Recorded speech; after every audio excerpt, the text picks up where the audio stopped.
ರಾಜ್ಯದಲ್ಲಿ by election ಭರಾಟೆ ಜೋರಾಗಿದೆ. ಎಲ್ಲರ ಗಮನ ಬೈ ಎಲೆಕ್ಷನ್ ಕಡೆ ಇದ್ರೆ ಆತ ಉತ್ತರ ಕರ್ನಾಟಕದ ಬಹಳಷ್ಟು ಹಳ್ಳಿಗಾಡಿನ ಜನ ತಮ್ಮ ಊರುಗಳನ್ನು ಬಿಟ್ಟು ದುಡಿಮೆ ಹುಡುಕೊಂಡು ದೂರದ ಪಟ್ಟಣಗಳಿಗೆ ಗುಳೆ ಹೋಗೋಕೆ ಶುರು ಮಾಡಿದ್ದಾರೆ ಅಂತ ಇತ್ತೀಚೆಗೆ ಪತ್ರಿಕೆಗಳಲ್ಲಿ ವರದಿ ಬಂದಿದೆ. ಈ ವರದಿ ಆತಂಕದ ಜೊತೆಗೆ ಹಲವು ಪ್ರಶ್ನೆಗಳನ್ನು ಹುಟ್ಟುಹಾಕುತ್ತೆ. ಕೇಂದ್ರ ಸರ್ಕಾರ VBG ರಾಮ್ಜಿ ಯೋಜನೆಯನ್ನ ಜಾರಿಗೆ ತಂದ ಮೇಲೂ ಜನ ಯಾಕೆ ಊರು ಬಿಟ್ಟು ದುಡಿಮೆ ಹುಡುಕೊಂಡು ವಲಸೆ ಹೋಗ್ತಿದ್ದಾರೆ ಅನ್ನೋ ಪ್ರಶ್ನೆ ಸಹಜವಾಗಿ ಹುಟ್ಕೊಳ್ಳುತ್ತೆ. ಹೀಗೆ ಹುಟ್ಕೊಂಡಂತಹ ಪ್ರಶ್ನೆಗಳಿಗೆ ಉತ್ತರಗಳನ್ನು ಹುಡುಕ್ತಾ ಹೋದಾಗ ಜನ ಊರು ಬಿಟ್ಟು ವಲಸೆ ಹೋಗೋಕೆ ಕಾರಣವಾಗಿರೋದು ಮೋದಿ ಸರ್ಕಾರದ ಅದೇ VBG ರಾಮ್ಜಿ ಕಾಯ್ದೆ ಅನ್ನೋದು ಸ್ಪಷ್ಟವಾಗುತ್ತೆ.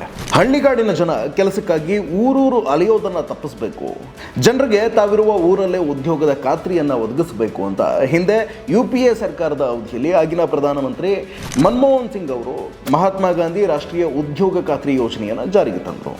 ಈ ಯೋಜನೆಯ ಅಡಿಯಲ್ಲಿ ಹಳ್ಳಿಗಾಡಿನ ಬಡವರು, ಶ್ರಮಿಕರು, ಮಹಿಳೆಯರು ತಮ್ಮೂರುಗಳಲ್ಲೇ ವರ್ಷದಲ್ಲಿ 100 ದಿನಗಳ ಕಾಲ ಉದ್ಯೋಗವನ್ನು ಪಡೆಯುವ ಹಕ್ಕು ಅವರಿಗಿತ್ತು. ಬೇಡಿಕೆಗೆ ಅನುಗುಣವಾಗಿ ಉದ್ಯೋಗವನ್ನು ನೀಡಲೇಬೇಕಾದ್ದು ಸರ್ಕಾರದ ಹೊಣೆಯಾಗಿತ್ತು. ಆದರೆ ಇತ್ತೀಚೆಗೆ ಆ ಇಡೀ ಯೋಜನೆಯನ್ನೇ ರದ್ದುಪಡಿಸಿರುವಂತಹ ಪ್ರಧಾನಿ ಮೋದಿ ನೇತೃತ್ವದ NDA ಸರ್ಕಾರ ವಿವಾದಿತ VBG ರಾಮ್ಜಿ ಯೋಜನೆಯನ್ನು ಜಾರಿಗೆ ತಂದಿದೆ. ಹಳ್ಳಿಗಾಡಿನ ಜನರಿಗೆ ಹೆಚ್ಚಿನ ಪ್ರಮಾಣದಲ್ಲಿ ಉದ್ಯೋಗಾವಕಾಶಗಳನ್ನು ಒದಗಿಸುವ ಸಲುವಾಗಿ ನರೇಗಾ ಯೋಜನೆಯನ್ನು ರದ್ದುಗೊಳಿಸಿ VBG ರಾಮ್ಜಿ ಯೋಜನೆಯನ್ನು ಜಾರಿಗೆ ತಂದಿದ್ದೇವೆ ಅಂತ ಮೋದಿ ಅವರ ಸರ್ಕಾರ ಹೇಳ್ತಾ ಬಂದಿದೆ. ನರೇಗಾದಲ್ಲಿ ಕೇವಲ ವರ್ಷದ 100 ದಿನಗಳ ಕಾಲ ಮಾತ್ರ ಉದ್ಯೋಗ ಸಿಗ್ತಾ ಇತ್ತು. ಆದರೆ VBG ರಾಮ್ಜಿನಲ್ಲಿ 125 ದಿನಗಳ ಕಾಲ ಉದ್ಯೋಗ ಕೊಡ್ತೀವಿ ಅಂತ ಮೋದಿ ಅವರ ಸರ್ಕಾರ ಘೋಷಣೆ ಮಾಡಿತ್ತು. VBG ರಾಮ್ಜಿ ಯೋಜನೆಗಾಗಿ ಇತ್ತೀಚಿನ ಬಜೆಟ್ನಲ್ಲಿ 95,692 ಕೋಟಿ ರೂಪಾಯಿಗಳ ಅನುದಾನವನ್ನು ಕೂಡ ಮೀಸಲಿಟ್ಟಿತ್ತು. ಇಷ್ಟೆಲ್ಲ ಆದ ಮೇಲೂ ಕಲ್ಯಾಣ ಮತ್ತು ಕಿತ್ತೂರು ಕರ್ನಾಟಕ ಭಾಗದ ಬೀದರ್, ಕಲಬುರಗಿ, ಯಾದಗಿರಿ, ರಾಯಚೂರು, ಕೊಪ್ಪಳ, ಬಳ್ಳಾರಿ, ವಿಜಯನಗರ, ವಿಜಯಪುರ, ಬಾಗಲಕೋಟೆ, ಬೆಳಗಾವಿ, ಧಾರವಾಡ, ಗದಗ, ಹಾವೇರಿ, ಉತ್ತರ ಕನ್ನಡ ಜಿಲ್ಲೆಗಳಲ್ಲಿ ಹಳ್ಳಿಗಾಡಿನ ಜನ VBG ರಾಮ್ಜಿ ಯೋಜನೆಯಡಿ ಉದ್ಯೋಗ ಸಿಗದೆ ಗುಳೆ ಹೋಗಬೇಕಾಗಿರುವಂತಹ ಅನಿವಾರ್ಯ ದುಸ್ಥಿತಿ ಬಂದೊದಗಿದೆ. ಹಾಗಿದ್ರೆ ಆಗಿದ್ದೇನು? ದೇಶಾದ್ಯಂತ ರೈತರು, ಕೃಷಿ ಕೂಲಿ ಕಾರ್ಮಿಕರು ಹಾಗೆ ವಿರೋಧ ಪಕ್ಷಗಳ ಪ್ರತಿರೋಧ ಮತ್ತು ಪ್ರತಿಭಟನೆಗಳ ನಡುವೆ ವಿವಾದಿತ VBG ರಾಮ್ಜಿ ಕಾಯ್ದೆಯನ್ನು ಕೇಂದ್ರ ಸರ್ಕಾರ ಕಳೆದ ವರ್ಷ ಡಿಸೆಂಬರ್ನಲ್ಲೇ ತರಾತುರಿಯಲ್ಲಿ ಜಾರಿಗೊಳಿಸಿತ್ತು. ಆದರೆ ಈ ಕಾಯ್ದೆಗೆ ಸಂಬಂಧಿಸಿದಂತಹ ನಿಯಮಾವಳಿ ಮತ್ತು ಮಾರ್ಗಸೂಚಿಗಳನ್ನು ಮಾತ್ರ ಈವರೆಗೆ ರಚನೆ ಮಾಡಿಲ್ಲ. ಇದೇ ಕಾರಣದಿಂದಾಗಿ VBG ರಾಮ್ಜಿ ಯೋಜನೆಯಾಗಿ ಇನ್ನೂ ಅನುಷ್ಠಾನಕ್ಕೆ ಬಂದಿಲ್ಲ. ಯೋಜನೆಯೇ ಅನುಷ್ಠಾನಕ್ಕೆ ಬಂದಿಲ್ಲ ಅಂದಮೇಲೆ ಆ ಯೋಜನೆ ಅಡಿಯಲ್ಲಿ ಜನರಿಗೆ ಉದ್ಯೋಗ ಸಿಗೋದಾದರೂ ಹೇಗೆ? ಸರಿ, ಹೊಸ ಕಾಯ್ದೆ ಅಂತೂ ಇನ್ನೂ ಅನುಷ್ಠಾನಕ್ಕೆ ಬಂದಿಲ್ಲ. ಹಾಗಿದ್ರೆ ಅಲ್ಲಿವರೆಗೂ ಹಳೆಯ ಮನ್ರೇಗಾ ಯೋಜನೆಯನ್ನಾದರೂ ಮುಂದುವರಿಸಬಹುದಲ್ಲ ಅಂತ ಕೇಳಿದ್ರೆ ಕೇಂದ್ರ ಸರ್ಕಾರ ಅದಕ್ಕೂ ಎಳ್ಳು ನೀರು ಬಿಟ್ಟಾಗಿದೆ.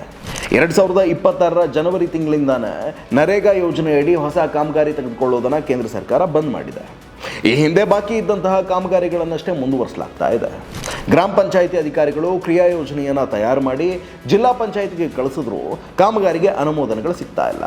ಅಷ್ಟೇ ಯಾಕೆ, ನರೇಗಾ ಅಥವಾ VBG ರಾಮ್ಜಿ ಇವೆರಡರಲ್ಲಿ ಯಾವುದೇ ಯೋಜನೆಯ ವೆಬ್ಸೈಟ್ಗೆ ಲಾಗಿನ್ ಆಗೋಕ್ಕೂ ಜಿಲ್ಲಾ ಪಂಚಾಯಿತಿಗಳಿಗೆ ಸಾಧ್ಯ ಆಗ್ತಾ ಇಲ್ಲ. ಹೀಗಾಗಿ ಒಂದಿಡೀ ಸೀಸನ್ನಿನ ಕಾಮಗಾರಿಯೇ ನಿಂತು ಹೋಗಿದೆ ಅಂತ ವಿವಿಧ ಜಿಲ್ಲೆಗಳ ಪಂಚಾಯಿತಿ ಅಧಿಕಾರಿಗಳು ಹಾಗೆ ಉದ್ಯೋಗ ಖಾತ್ರಿ ಯೋಜನೆಯನ್ನು ನೆಚ್ಚಿಕೊಂಡಿದ್ದಂತಹ ಕೃಷಿ ಕೂಲಿ ಕಾರ್ಮಿಕರು ಅಳಲು ತೊಡ್ಕೊಳ್ತಾ ಇದ್ದಾರೆ. ಆರ್ಥಿಕ ವರ್ಷದ ಮಧ್ಯೆ ಕಳೆದ ಡಿಸೆಂಬರ್ನಲ್ಲೇ VBG ರಾಮ್ಜಿ ಕಾಯ್ದೆ ಜಾರಿಯಾದ ಕಾರಣ 2025ರ ಮಾರ್ಚ್ನಿಂದ 2026ರ ಮಾರ್ಚ್ವರೆಗಿನ ಆರ್ಥಿಕ ವರ್ಷದಲ್ಲಿ ಪ್ರತಿ ಜಿಲ್ಲೆಗೆ ನೀಡಲಾಗಿದ್ದಂತಹ ಉದ್ಯೋಗ ಸೃಜನೆಯ ಗುರಿಯನ್ನು ಕೂಡ ಗ್ರಾಮ ಪಂಚಾಯತ್ಗಳಿಗೆ ಸಾಧಿಸೋಕೆ ಆಗ್ತಾ ಇಲ್ಲ. ಉದಾಹರಣೆಗೆ ಹೇಳಬೇಕು ಅಂದರೆ ಬಾಗಲಕೋಟೆ ಜಿಲ್ಲೆಗೆ 32 ಲಕ್ಷ ಮಾನವ ದಿನಗಳ ಗುರಿಯನ್ನು ನೀಡಲಾಗಿತ್ತು. ಆದರೆ ಜನವರಿಯಿಂದ ಹೊಸ ಕಾಮಗಾರಿಗಳು ಶುರುವಾಗದ ಕಾರಣ ಕೇವಲ 29 ಲಕ್ಷ ಮಾನವ ದಿನಗಳ ಗುರಿಯನ್ನು ಸಾಧಿಸೋಕೆ ಸಾಧ್ಯವಾಗಿದೆ. ಜಿಲ್ಲೆಯಲ್ಲಿ ಜನರಿಗೆ ಉದ್ಯೋಗದ ಅನಿವಾರ್ಯತೆ ಇದೆ. ಇನ್ನು 3 ಲಕ್ಷ ಮಾನವ ದಿನಗಳ ಕಾಮಗಾರಿ ನೀಡೋದು ಬಾಕಿ ಇದೆ. ಇದು ಬಾಗಲಕೋಟೆ ಒಂದು ಜಿಲ್ಲೆಯ ಕಥೆಯಲ್ಲ, ರಾಜ್ಯದ ಎಲ್ಲ ಜಿಲ್ಲೆಗಳಲ್ಲೂ ಇದೇ ಪರಿಸ್ಥಿತಿ ಇದೆ. ಆದರೆ ಕೇಂದ್ರ ಸರ್ಕಾರ ಮಾತ್ರ ತನಗೂ ಇದಕ್ಕೂ ಸಂಬಂಧವೇ ಇಲ್ಲದವರ ಹಾಗೆ ಕಣ್ಣು ಮುಚ್ಚಿಕೊಳ್ತಿದೆ. ಇಲ್ಲಿ ಎಲ್ಲರೂ ಒಂದು ಮಾತನ್ನು ಗಮನದಲ್ಲಿಟ್ಕೊಳ್ಬೇಕು. ನರೇಗಾ ಇರಬೇಕಾ ಅಥವಾ VBG ರಾಮ್ಜಿಯನ್ನು ತೆಗೆದು ಹಾಕಬೇಕಾ ಅನ್ನೋದು ಬೇರೆಯದ್ದೇ ಚರ್ಚೆಯ ವಿಷಯ. ಸದ್ಯ ತುರ್ತಾಗಿ ಚರ್ಚೆ ಆಗಬೇಕಾಗಿರೋದು ಕೇಂದ್ರ ಸರ್ಕಾರದ ಹೊಣೆಗೇಡಿತನದ ಬಗ್ಗೆ.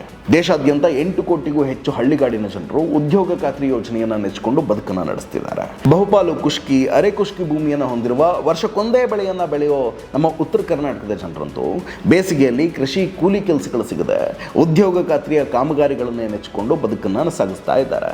ಒಂದೋ ಊರಲ್ಲಿದ್ಕೊಂಡು ಉದ್ಯೋಗ ಖಾತ್ರಿ ಕಾಮಗಾರಿಯಲ್ಲಿ ದುಡಿದು ಮನೆ ನಡೆಸಬೇಕು, ಇಲ್ಲ ದೂರದ ಪಟ್ಟಣಗಳಿಗೆ ವಲಸೆ ಹೋಗಿ ದುಡಿಬೇಕು ಅನ್ನುವಂತಹ ಮಾಡಬೇಕಾದಂತಹ ಅನಿವಾರ್ಯತೆ ಇಂದಿಗೂ ನಮ್ಮ ಹಳ್ಳಿಯ ಜನಗಳಿಗಿದೆ.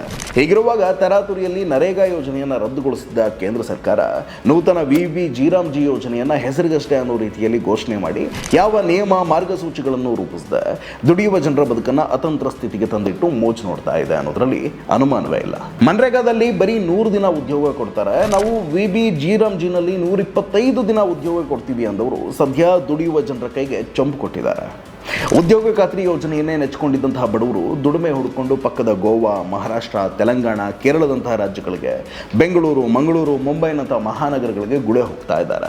ಬದಲಾವಣೆ ಅಂದರೆ, ವಿಕಸಿತ ಭಾರತದ ಪರಿಕಲ್ಪನೆ ಅಂದರೆ ಇದೇನಾ ಅನ್ನೋದನ್ನು ಪ್ರಧಾನಿ ಮೋದಿ ಆದಿಯಾಗಿ ಕೇಂದ್ರ ಸರ್ಕಾರದ ಭಾಗವಾಗಿರುವ ಎಲ್ಲರೂ ಒಮ್ಮೆ ತಮ್ಮ ಆತ್ಮಸಾಕ್ಷಿಯನ್ನೊಮ್ಮೆ ಕೇಳ್ಕೊಳ್ಬೇಕಿದೆ. ರಾಜ್ಯ ಸರ್ಕಾರ ದುಡಿಯುವ ಜನರ ಹಕ್ಕನ್ನು ಕಸಿತಾ ಇರುವಂತಹ VB-G-Ram-G ವಿರುದ್ಧ ಹೋರಾಡ್ತಾ ಇದೆ.